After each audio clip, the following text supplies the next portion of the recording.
ફૂડી friends, આજે આપણે વિન્ટરના સિઝનમાં બધા શાકભાજી યુઝ કરીને બનાવાતું એવું સુરતી ઊંધિયુંની રેસીપી. આ ઊંધિયાની રેસીપી આપણે 5 સ્ટેપ્સમાં પૂરી કરીશું. તો ચલો આપણે રેસીપીની શરૂઆત કરીએ. ફર્સ્ટ સ્ટેપમાં આજે આપણે બનાવીશું એનો ગ્રીન મસાલો. એના માટે લીલું લસણ, લીલા મરચાં લીધેલા છે, ત્યારબાદ સિંગદાણા, કોપરું, તલ, ધાણા, આ બધાને સરસ ગ્રાઇન્ડ કરી આ રીતની પેસ્ટ રેડી કરી લીધેલી છે. હવે એમાં મીઠું, ધાણા જીરું, ગરમ મસાલો, ખાંડ, લીંબુનો રસ. આમાં આપણે ગરમ મસાલો એડ કરેલો છે. તમે આની જગ્યાએ રેડીમેડ ઊંધિયાનો મસાલો બી એડ કરી શકો છો, પણ આપણે કોઈ બહારના મસાલા લીધા નથી. હવે આપણે બટાકા, શક્કરિયું, રતાળું અને કાચા કેળાને આ રીતે મેં કટ કરી લીધેલા છે. હવે આપણે એને પ્રીહીટ સ્ટીમરમાં એને 20 મિનિટ માટે સ્ટીમ કરીશું. બધા શાક આપણા 70% કૂક થઈ જાય ત્યાં સુધી એને સ્ટીમ કરવાના છે. હવે શક્કરિયું, બટાકું અને રતાળુને કાઢી લઈશું અને કેળાને હજી 5 મિનિટ આપણે કૂક થવા દઈશું. ત્યારબાદ થર્ડ સ્ટેપમાં આપણે કુકરમાં તેલ લીધેલું છે, તેમાં અજમો નાખી તુવેરના દાણા અને સુરતી પાપડી અને સુરતી પાપડીના દાણા એને એડ કરીશું. મીઠું લઈશું, મિક્સ કરી લઈએ. થોડું પાણી નાખી એની 2 સીટી બોલાવી લઈએ. હવે ફોર્થ સ્ટેપમાં આપણે મૂઠિયા બનાવવા માટે મેથી લીધેલી છે, તેમાં લસણ મરચાંની પેસ્ટ, મીઠું, હળદર, લાલ મરચું, ધાણા જીરું, ગરમ મસાલો, ખાંડ, બધાને મિક્સ કરી લઈએ. હવે બેસન લઈ લીધું છે, મોળનું તેલ, બધાને સરસ મિક્સ કરી લઈએ.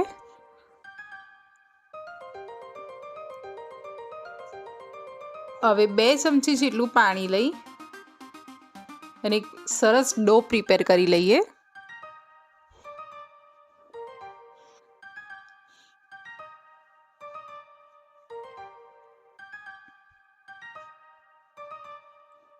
આ રીતે આપણે તેલવાળા હાથ કરીને રાઉન્ડ બોલ્સ કરી લઈએ અને આ રીતે બધા મેં બોલ્સ રેડી કરી દીધેલા છે. હવે થર્ડ સ્ટેપમાં આપણે બટાકા તળી લીધા છે, રતાળું તળી લઈએ. શક્કરિયું તળી લઈએ અને હવે આપણે મૂઠિયાને તળી લઈએ. મૂઠિયા અંદરથી કૂક થઈ જાય અને બહારથી લાઇટ બ્રાઉન રંગ આવે ત્યાં સુધી આપણે એને તળવાના છે.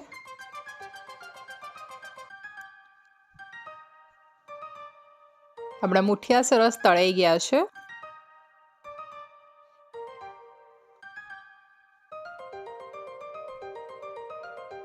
આપણા બધા શાક અને મૂઠિયા તળાઈને રેડી થઈ ગયા છે. હવે આપણે રવૈયાના રીંગણ લીધેલા છે ને દીટા કાઢી આ રીતે એને કટ મૂકી લઈશું અને આપણે લીલા લસણનો જે મસાલો બનાવ્યો હતો એ રીંગણમાં સ્ટફ કરી અને રવૈયા રેડી કરી લઈશું.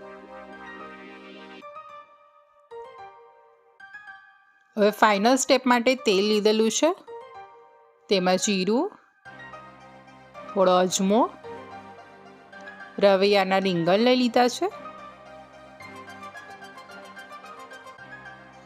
હવે એને ઢાંકીને કૂક થવા દઈએ. ત્યારબાદ પાપડી લીધેલી છે અને તુવેરના દાણા તેલ જોડે સરસ મિક્સ કરી લઈએ. તમે જોઈ શકો છો કે રીંગણ મારા 30% કૂક થઈ ગયા. ત્યારબાદ મેં પાપડી એડ કરી છે. હવે ઢાંકીને ફરી 5 મિનિટ કૂક કરી લઈએ. ત્યારબાદ આપણો જે પ્રિપેર્ડ મસાલો હતો તેનું એક લેયરિંગ કરી લઈએ.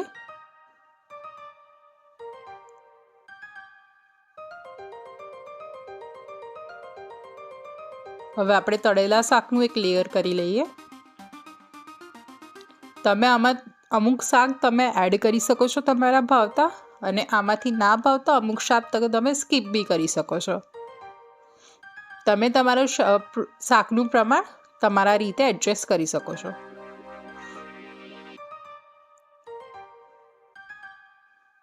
પણ આ ઊંધિયામાં હળદર અને લાલ મરચાંનો ઉપયોગ નથી થતો, એ વાતનું ખાસ ધ્યાન રાખવું.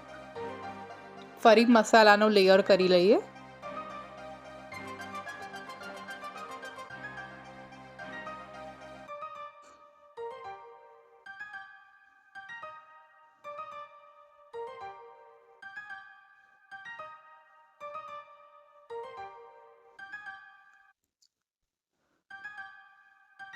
હવે આપણે બાફેલા કેળા લીધેલા છે, એને બી સરસ ગોઠવી લઈએ.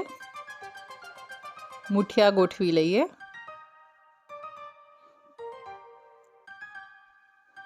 અગેન જે પેસ્ટ બાકી હતી એ લઈ લઈએ.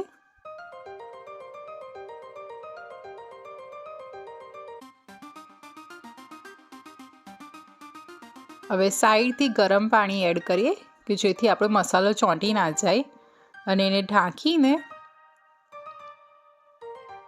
5 થી 7 મિનિટ કૂક કરી લઈએ. તેલ રિલીઝ થઈ જાય ત્યાં સુધી. તો આપણું સુરતી ઊંધિયું તૈયાર થઈ ગયું છે. તમે એને પૂરી, જલેબી અને ઝીણી સેવ સાથે આ એન્જોય કરી શકો છો. તો આ રેસીપી તમને કેવી લાગી? ઇઝી હતી ને? તો તમારા ઘરે ચોક્કસથી આ ઉત્તરાયણ પર બનાવજો, અને કેવું બન્યું એ મને ચોક્કસથી જણાવજો. અને મારી ચેનલને સબસ્ક્રાઈબ કરવાનું ભૂલતા નહીં હો. Thank you. C you next.